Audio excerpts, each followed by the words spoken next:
Hey, for those of you who were stuck around while I was in Scotland and got used to a different background, look at this weird chair in my hotel room in Chicago. Dollemore Daily DNC 2024 edition, day 2 of the convention. Yesterday, by virtue of today being day 2, was day 1. And I want to talk again, continuing to talk about the media's complicity and twisting themselves in pretzels in order to justify why they are carrying water for Donald Trump. Yesterday being day 1 of the convention, President Joe Biden was the headliner. He spoke at the late last night. And I want to talk about the article from the Washington Post entitled Fact-Checking Day 1 of the 2024 Democratic National Convention. Speakers said that Trump called for injecting bleach, wrote love letters to dictators, and advocated that women be punished for abortion, among other claims. Every single one of the claims that were made by speakers up to and including the President of the United States, Joe Biden, were correct. They don't need to be walked back, and they don't need to be fact-checked because of their accuracy. We're going to start, got my laptop probably out of frame, with this one. Remember during the pandemic in 2020 when Donald Trump made the asinine suggestion that they're looking into how to inject disinfectants, inject bleach into the body, or shine light up into your ass to cure COVID? Remember this. He was panned widely by the same press that is now fact-checking Democrats when they repeat what he said. This is that section of the fact check here. This is a quote from Robert Garcia, Democrat of California. He, Trump, told us to inject bleach into our bodies. This is how the Washington Post chooses to fact check it. This is exaggerated. Trump did not say people should inject bleach into their bodies. Instead, at a pandemic briefing in 2020, he spoke confusingly of an injection inside of the lungs with a disinfectant. He made the remarks after an aide presented a study showing how bleach could kill the virus when it remained on surfaces. Trump later claimed he was speaking sarcastically, and then in the same article that they're fact-checking Congressman Garcia, they say this, though he seemed serious at the time. Look, I'm not going to get into exactly what the motivations are here. What are the reasons? I think we can all speculate that it is some sort of odd desire. They're driven to want to seem as objective as they can, when true objectivity would be just tell them the truth. You don't have to carry water for a fascist. You don't have to make excuses for Donald Trump and his jackassery time after time after time. It got worse, if you can believe it or not. It did get worse. This is another thing that Joe Biden said, or this is something that Joe Biden said during his speech that they wanted to fact check. This is his quote from the speech last night. I ran for president in 2020 because of what I saw in Charlottesville in August of 2017. When the president was asked what he thought had happened, Donald Trump said, and I quote, "There are very fine people on both sides." My God, that's what he said. That is what he said and what he meant. And you heard him say it. I heard him say it. The country and the collective world heard Donald Trump level the playing field and draw equivocation between protesters protesting racism and Nazis who carried their tiki torches screaming, "Jews will not replace us." We witnessed Heather Heyer be run over, killed by a car, by a Nazi. And Donald Trump justified it and said, oh, no. Listen, media, there were very fine people on both sides. The protesters were on one side, Nazis were on the other. This is how the Washington Post fact-checked President Biden. Trump's meaning is in dispute. Is it? Washington Post, is it? The march on Charlottesville by white supremacists in August 2017 and President Trump's response to it was a central event of his presidency. Over the course of several days, Trump made a number of contradictory remarks, permitting both his supporters and foes to create their own version of what happened. Biden had frequently claimed that Trump said the white supremacists were very fine people, but the reality is more complicated. Was it? Washington Post, was the reality more complicated? We witnessed Heather Heyer's death at the hands of a neo-Nazi. We witnessed the tiki torch idiots. Jews will not replace us. The reality is not more complicated. You have two groups. Donald Trump said there were fine people on both sides in both groups.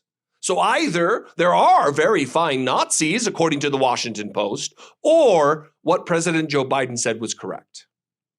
Biden also said this: we know from his own chief of staff, four-star General John Kelly, that Trump, while in Europe, would not go to the grave sites in France of the brave service members who gave their lives in this country. He called them suckers and losers. Many of you know, if you're here for the first time, you may not know, I served in the United States Marine Corps. I am a disabled Marine vet. This is an issue close to my heart. And for the Washington Post, again, to carry water, to act with some kind of coordination with the Trump campaign, to rewrite history, when they don't even actually fact check here. All they're doing is nitpicking. All they're doing is, oh, well, it didn't exactly go down like that. They're just neck-bearding this thing with actually what he meant to say was, they sound just like surrogates of Donald Trump on a news panel. Well, what I think the president meant to say was, that's what they're doing here. This is the article. Kelly did not exactly say this. Trump, on repeated occasions, had vehemently denied this story. In 2023, however, John F. Kelly, Trump's White House chief of staff and retired four-star Marine Corps general in 2018, who had previously not commented on the controversy, issued a statement to CNN that Trump, quote, rants that our most precious heroes who gave their lives in America's defense are losers and wouldn't visit their graves in France. How is that different than anything that President Joe Biden said in his speech last night? How? Where's the fact check? Because there's one more paragraph and they never get to it. Note that Kelly's statement is carefully worded and does not directly say Trump refused to visit the gravesites because he thought they were losers, as Biden claimed.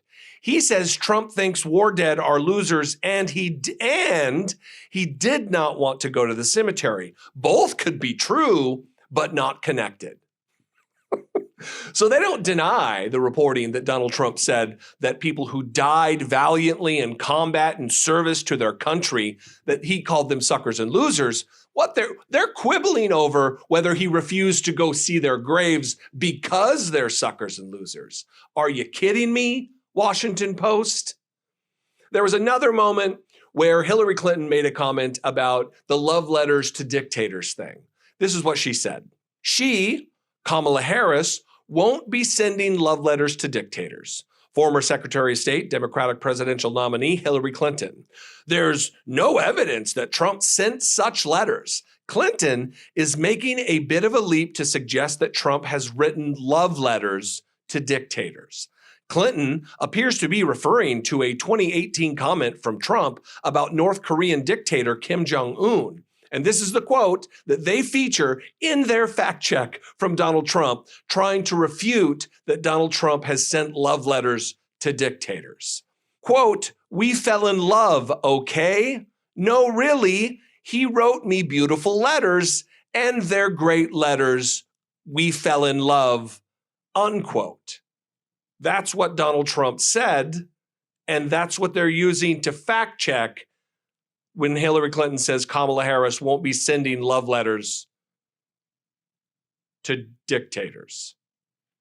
A+ job, Washington Post, A+ job.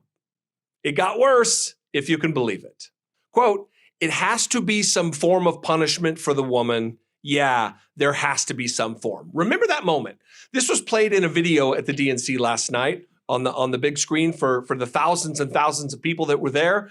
And this is a moment that they want to fact check. You remember when he had his interview with, I believe, Chris Matthews, and he said this. He was asked directly, okay, well, are you going to advocate for punishment for women who have abortions? And he paused and he goes, yes, there has to be some form of punishment. And they're going to fact check this. He said it. He said it among many other things he said, but he did say this. And so the Washington Post wants to make sure you know he's also said other things. Trump quickly walked back this statement. The juxtaposition might leave the impression that Trump still believes this, but he walked back the statement the same day he made it at a town hall. How many times do Republican surrogates do this very thing? Oh, well, yeah, well, you know, he's also said this, or he said something different, or he changed his mind. That's not how it works when you're a nearly 80-year-old man in politics who is in charge of policy controlling women's reproduction. You don't get it both ways. You don't get to have it the way Donald Trump is apparently going to have it from the mainstream media. Corporate media right now is failing the American people in its most desperate hour. And I'd love to know what you think. What are the reasons here?